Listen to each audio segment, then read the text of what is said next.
The text came in at 11:47 p.m. on a Tuesday, the kind of ordinary weekday night that usually fades into nothing. I was on the couch in our house in Brookhaven, Georgia, half watching NBA highlights and half scrolling through emails I had ignored all day. The living room lights were dim, the dishwasher humming in the background, the kind of domestic soundtrack you stop noticing after 12 years of marriage. Then my phone lit up with Lauren Caldwell's name on the screen. I expected something simple, maybe a reminder about a bill or a link to something she wanted to show me. Instead, I read, "I've decided to move forward with a divorce. I need space. Please respect that. We'll let attorneys handle the details." There was no emotion in it, no explanation, no accusation. It read like a formal resignation letter sent to HR. I stared at it long enough for the screen to dim, then tapped it awake and read it again. I waited for the typing bubble to appear, for some kind of follow-up that would soften the edges. It never came. 12 years reduced to 4 sentences. I typed one word back. Understood. I did not call her. I did not walk upstairs to confront her. I did not ask why. The tone of the message told me everything I needed to know. This had been decided long before 11:47 p.m., whatever internal debate she might have had. It was already finished. I was just being informed. I sat there for another hour, the TV still playing highlights I was no longer watching. My mind was strangely clear. No dramatic montage of our wedding day. No desperate urge to fix it. Just a steady awareness that something had shifted permanently. When I finally went upstairs, her side of the bed was empty. The closet door was slightly open. A few hangers were missing. Not enough to signal a full move, but enough to confirm that this was planned. I lay down on my side, staring at the ceiling, listening to the silence. For the first time in years, the house felt too big. At 6 a.m., I woke up out of habit. Her pillow was cold. The bathroom counter was missing her makeup bag. Downstairs, the kitchen was unnaturally clean, almost staged. On the counter was a single sheet of paper in her handwriting. "Staying with Vanessa Parker for now. Please don't make this harder than it has to be." For now, those 2 words echoed in my head. They sounded temporary, but the text message did not. There was no for now, and I've decided to move forward with the divorce. That sentence was final. I poured myself coffee and stood by the window, looking out at the quiet Brookhaven street. Neighbors walking dogs. A delivery truck rolling by.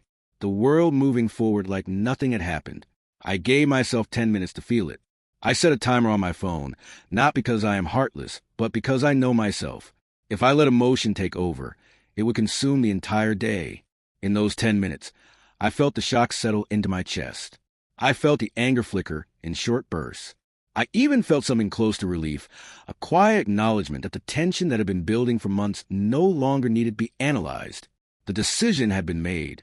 When the timer went off, I turned it off and exhaled slowly. If she wanted this handled like a business transaction, that was exactly how I would treat it. No scenes, no pleading, no midnight negotiations. Just facts, documents, and timelines.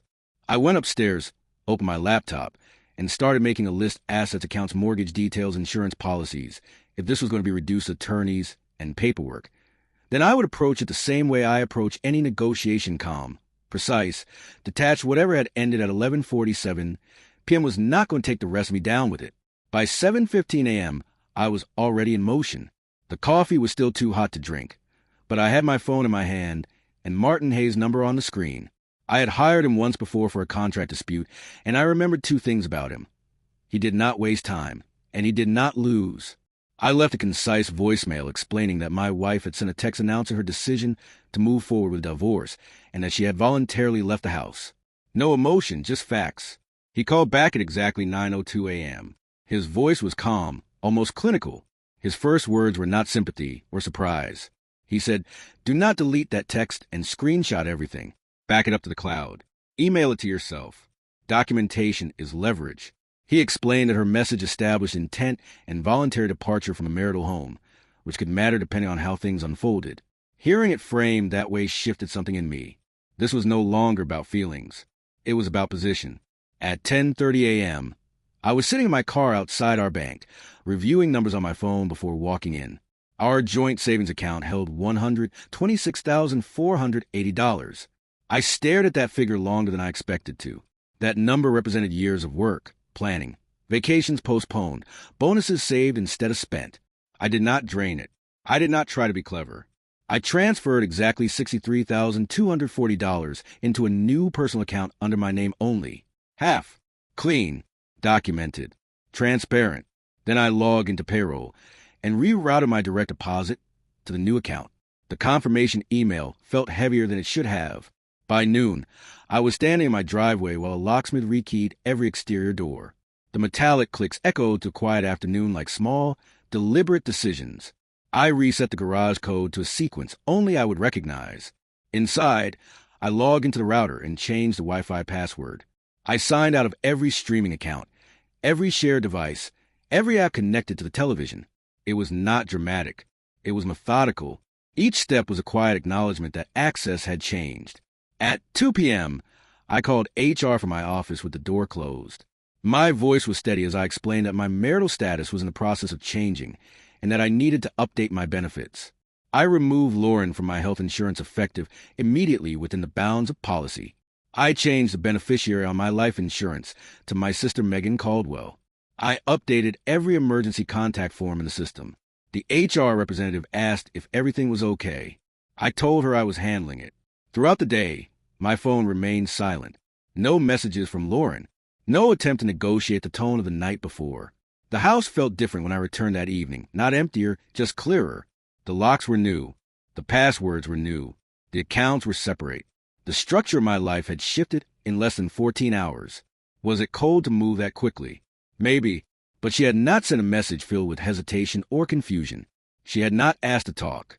She had declared a decision and referenced attorneys. I was not escalating. I was responding. By the time the sun set, I sat at the same spot on the couch where my phone had lit up the night before. The TV was on again, but muted. The house was quiet. Everything that could be secured had been secured. Every loose end I could control had been tightened. She chose to formalize the end at 11:47 p.m. I chose to formalize my response by 2 p.m. the next day. The next evening, just after sunset, my phone lit up again, but this time it was not Lauren. It was Vanessa. Her name on my screen felt almost strategic, like an intermediary sent to test the temperature. Without direct exposure, the message was short. Lauren's really upset you haven't called. I read it once and set the phone down on the counter. I let a full minute pass before picking it up again. The wording mattered. Not devastated. Not heartbroken. Upset. There was a difference. I typed back. She asked for space and lawyers. I'm respecting that. I kept it neutral. The same tone I had used since Tuesday night. No sarcasm. No emotion. Just adherence to what had been requested. Vanessa replied almost immediately. She didn't think you'd just let her go. That sentence settled into me in a way the divorce text had not. It reframed the entire situation. This was not a woman abruptly ending a marriage in a wave of clarity or pain. This was someone who expected resistance. She expected pleading. She expected a scene in the driveway, long voicemails, maybe flowers delivered to Vanessa's house. She expected a reaction. Instead, I gave her compliance. In that moment, the last lingering uncertainty inside me disappeared. The text at 11:47 p.m. had not been a closing chapter. It had been leverage, a move on a board, and my refusal to play my assigned role disrupted whatever script she had written. On Friday morning, Martin called to confirm that the petition had been officially filed in Fulton County Court. Hearing him say the words filed and docketed made it tangible in a different way. This was no longer a private marital dispute. It was a case number in a public system. Time-stamped, procedural, real in a way that could not be undone with a late-night apology. I signed the final documents electronically and stared at the confirmation page for a long moment. There was no dramatic swell of emotion, just a steady sense that the line had been crossed. That afternoon, around 3, Lauren finally texted me directly. Maybe we should talk. I read it twice. The shift in tone was subtle but obvious. No reference to attorneys. No corporate language. Just an open-ended suggestion. 3 days earlier, she had declared that lawyers would handle the details. Now she wanted conversation. I did not respond immediately. I forwarded the message to Martin. Then I sent her his office contact information, his name, his number, his email. Nothing else. A minute passed. Then another. Then my phone buzzed again. Are you serious right now? I looked at the screen and felt something close to calm settle in. There it was. Not grief. Not regret. Frustration. The dynamic she expected had shifted. And she did not like it.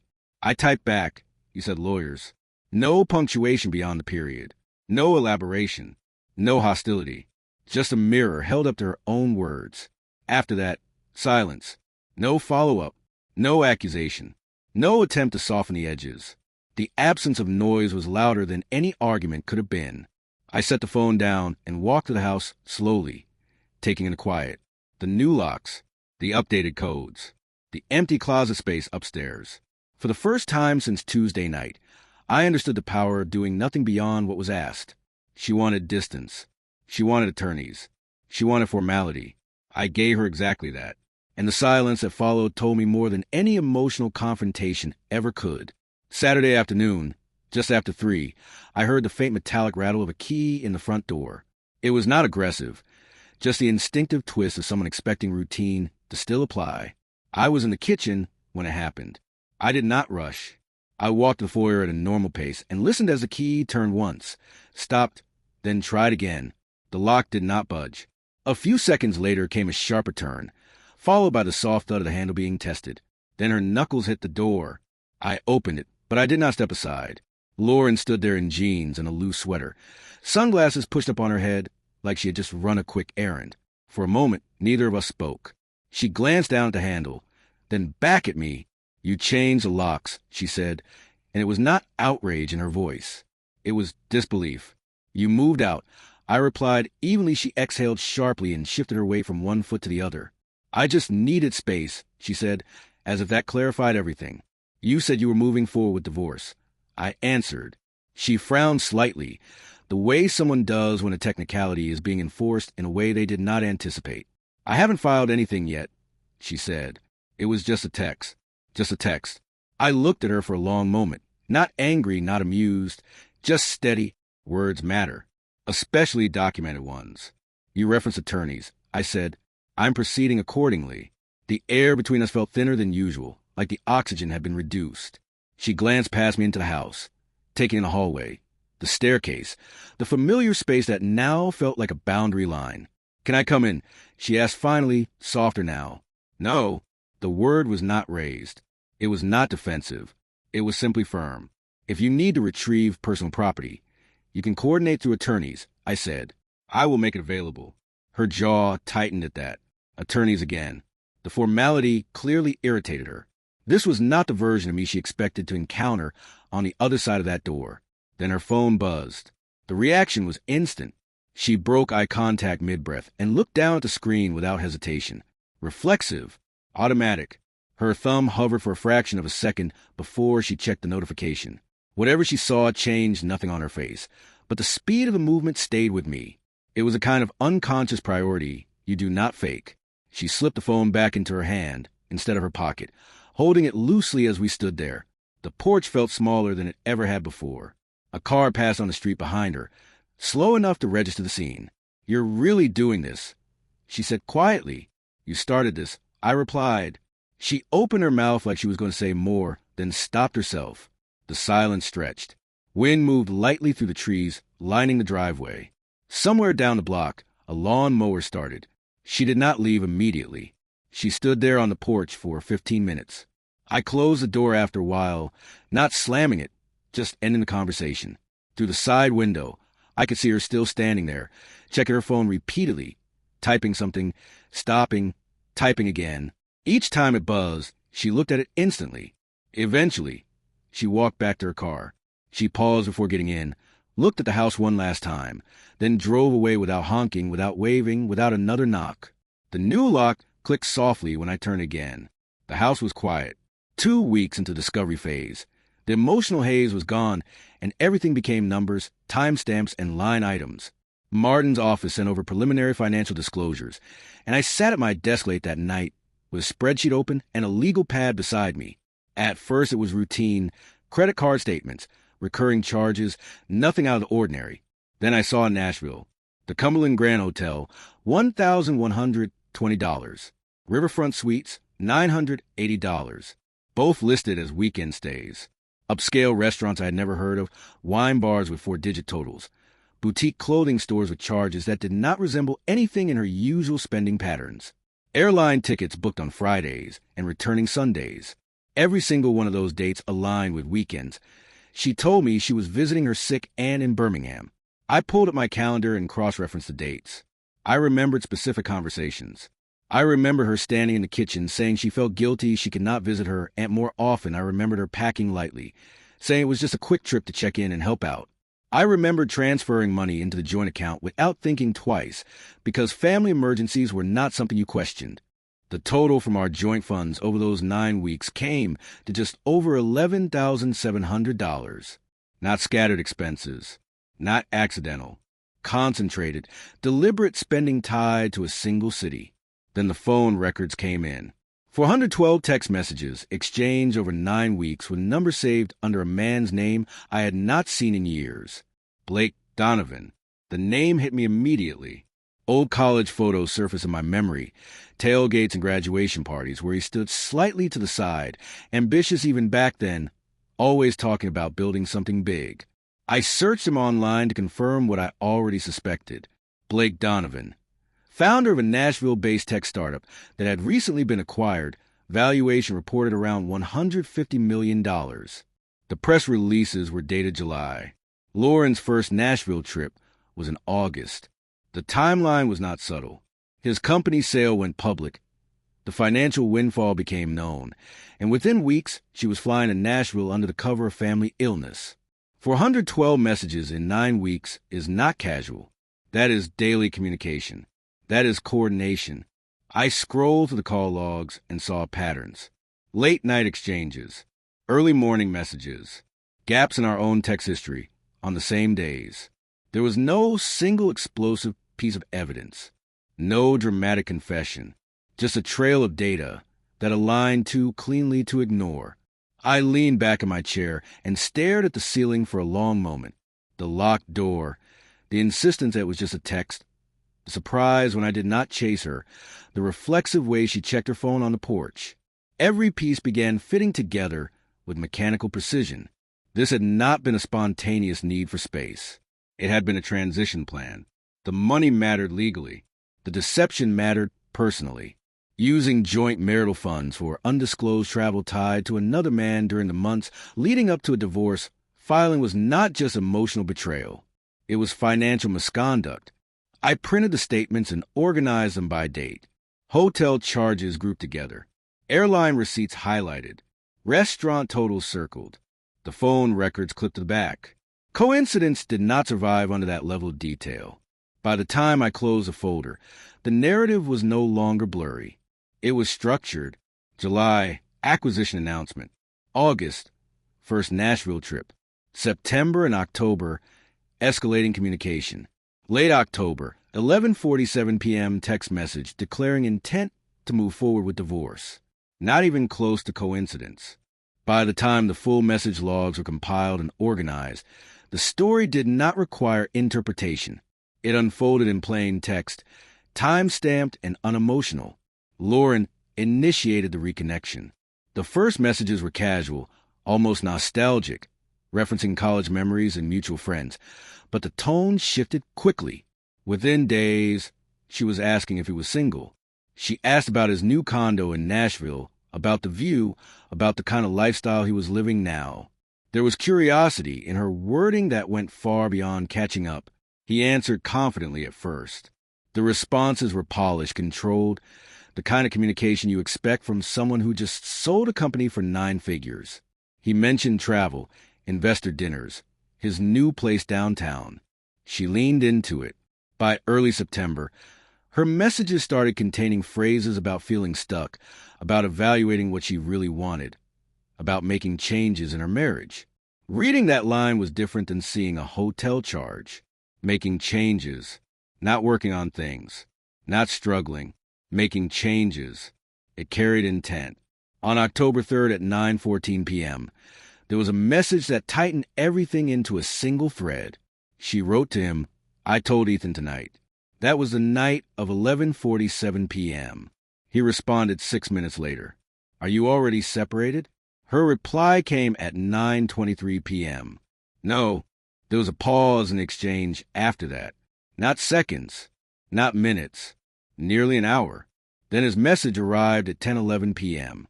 That complicates things. I can't be the reason someone blows up their marriage. It was the first message in the entire thread that showed restraint. She replied quickly after that, saying it had been over for a while, that things were already broken, that she just needed time. The tone shifted from confident to persuasive. She emphasized that she was handling it, that she would figure out logistics soon. His responses grew shorter. The next day, she sent 3 messages. No response. The day after that, she sent 5. Still nothing. By the 48-hour mark, the conversation stopped entirely. No final goodbye. No explanation. Just silence from his side. Complete disengagement. He ghosted her. And 3 days after that final unanswered message, she stood on my porch asking to come inside and talk. The timeline was not subtle once you aligned it. October 3rd, she tells him she told me. He hesitates. October 4th, reduced communication. October 5th, nothing. October 6th, silence. October 7th, she is at my locked door. The realization did not hit like anger. It settled like clarity. The 11:47 p.m. text was not driven by heartbreak or introspection. It was leverage designed to transition from one life to another. When the receiving end of that transition withdrew, the plan collapsed midair. The way she checked her phone on the porch made sense now. It was not habit. It was anticipation. Waiting for a message that never came. I scrolled to the final unanswered text she had sent him. Small attempts to re-engage. A casual check-in. A mention of Nashville. A vague comment about being free soon. Each one sitting there without a reply. The pattern was unmistakable. She initiated. She escalated. She declared to him that she had told me. He asked if we were separated. She admitted we were not. He pulled back. Then he disappeared. And once the backup plan evaporated, she came back to the front door of the life she had already tried to exit. There was no dramatic confrontation required. The data said enough. The mediation took place in a sterile conference room on the 12th floor of a downtown building that smelled faintly of carpet cleaner and burnt coffee. Neutral territory by design. A long, polished table divided the room down the middle, Lauren and her attorney on one side, Martin and I on the other. A legal pad sat in front of me, untouched. I did not need notes. I knew the timeline by memory. Lauren avoided eye contact when I first walked in.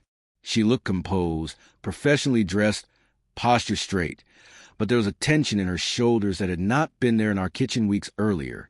Her attorney opened with controlled language, stating that the divorce text had been sent in emotional distress and that my response had been disproportionate and retaliatory. He framed the lock changes and financial separation as punitive. I let him finish. When Martin nodded slightly in my direction, I spoke calmly, without raising my voice, without leaning forward. I laid out the timeline in simple chronological order. 9 weeks of undisclosed communication with Blake Donovan, 412 messages, 3 hotel stays in Nashville, $11,700 spent from joint funds during weekends. She told me she was visiting her sick aunt. Airline tickets, restaurant charges, boutique purchases. Then the October 3rd message stating she had told me. His response asking if we were already separated. Her answer that we were not. His statement that he could not be the reason someone blows up their marriage. The room grew quieter with each detail. I did not embellish. I did not speculate. I presented dates and numbers. I pointed out that the divorce text was sent after she informed him she had told me, and less than an hour after he expressed hesitation. I explained that within 48 hours, he stopped responding entirely. I stated that 3 days after that silence, she appeared at my house asking to talk. Then I turned toward her directly. When did he stop answering your messages? Lauren. She shifted in her chair. Her attorney began to interject, but I held eye contact. She did not answer. I did. The day after you told me you were divorcing. The words were not sharp. They were precise. Her attorney attempted to redirect, again referencing emotional strain. But the strain he described did not align with the data on the table. Emotional distress does not book luxury hotels in advance. It does not coordinate flights and schedule weekends. It does not ask about someone's new condo and lifestyle while discussing making changes at home. I leaned back slightly and kept my tone level. I am not your fallback plan. I am not your safety net because your first option disappeared. There was no anger in it, just boundary. For the first time, she looked directly at me. There was no defiance there, just the realization that the sequence of events had been reconstructed publicly. The narrative of confusion did not survive documentation. At one point, I asked a simple question. If the messages were innocent or misinterpreted, would she be willing to show her phone to verify the context? Her attorney immediately objected, citing privacy and relevance, but the hesitation before the objection was telling. Lauren did not reach for her phone. She did not volunteer clarity. She did not deny the timeline. She remained still. That silence said more than any argument could have. The mediator eventually redirected the discussion back to asset division, but the atmosphere in the room had changed. The idea that I had acted impulsively or vindicatedly no longer held weight. Every action I had taken followed her documented declaration and her prior conduct. When the session ended, chairs scraped softly against the floor as everyone stood. Papers were gathered. Polite nods were exchanged. Lauren kept her phone face down on the table until the very last second, then slipped it into her purse without unlocking it. The conference room door closed behind us, and the echo lingered longer than it should have. The divorce finalized in April without theatrics, without a last-minute reversal, without any grand speech about lost love. It ended the same way it began, through documentation and signatures. The settlement reflected what the evidence supported. I kept the house. 65% of the remaining assets were allocated to me. There was no spousal support awarded due to documented financial misconduct tied to the Nashville trips. The numbers were not revenge. They were consequences. Shortly after the paperwork cleared, I learned through mutual acquaintances that Lauren had lost her job. The internal audit at her company traced misuse of corporate travel funds that overlapped with the same weekends she had been in Nashville. Expense reports that once blended into routine scrutiny were now examined under a brighter light. Patterns emerged. She was terminated within a month. At 37, she moved back in with her parents. The symmetry of it all was quiet, but undeniable. The life she attempted to transition into dissolved, and the life she left did not reopen. As for me, the months after the final decree were not dramatic. They were disciplined. I lost 25 pounds, not through obsession, but through routine. I started running again in the mornings before work, the same neighborhood loop I had abandoned years earlier, when late-night tension replaced early mornings. The first few runs were humbling by the fourth week. My lungs stopped burning the way they had in March. By April, I was registering for local 10 Burmese Chats in March. Just before the divorce finalized, I was promoted to Regional Operations Director. The timing felt symbolic, but it was earned. I had poured my focus into work when everything else was shifting. Structure became stability. Stability became momentum. I repainted the bedroom dark navy in late April. It was a color Lauren always hated, said it made the room feel smaller. I chose it intentionally, not out of spite, but out of reclamation. The walls dried into a deep, calm shade that felt grounded instead of constrained. The room finally felt like mine. I reconnected with old friends I had drifted from over the years. Dinners without tension. Conversations that did not revolve around maintaining appearances. In early May, I took a hiking trip to Colorado with my sister Megan. We spent 3 days on trails that required effort and rewarded it with clarity. At elevation, everything unnecessary falls away. The silence there felt different from the silence in my house months earlier. It felt earned. In May, I met Rachel Morgan through a local cycling group. No dramatic introduction. No complicated history. She was direct from the beginning, the kind of person who says what she means and means what she says. Our conversations were uncomplicated. There were no strategic pauses, no test disguised as statements. When she laughed, it was unfiltered. When she disagreed, she said so plainly. Last night, my phone buzzed while I was reading in the Navy bedroom. It was a simple message from her. Still on for Saturday dinner. No layered meaning. No emotional chess. Just clarity. Lauren expected a fight when she sent that text at 11:47 p.m. She expected resistance, pursuit, negotiation. Instead, she got acceptance and documentation. She assumed I would remain in place regardless of what she did next. That assumption cost her more than any argument could have. The fastest way to lose someone is not always betrayal. Sometimes it is a certainty that they will never leave.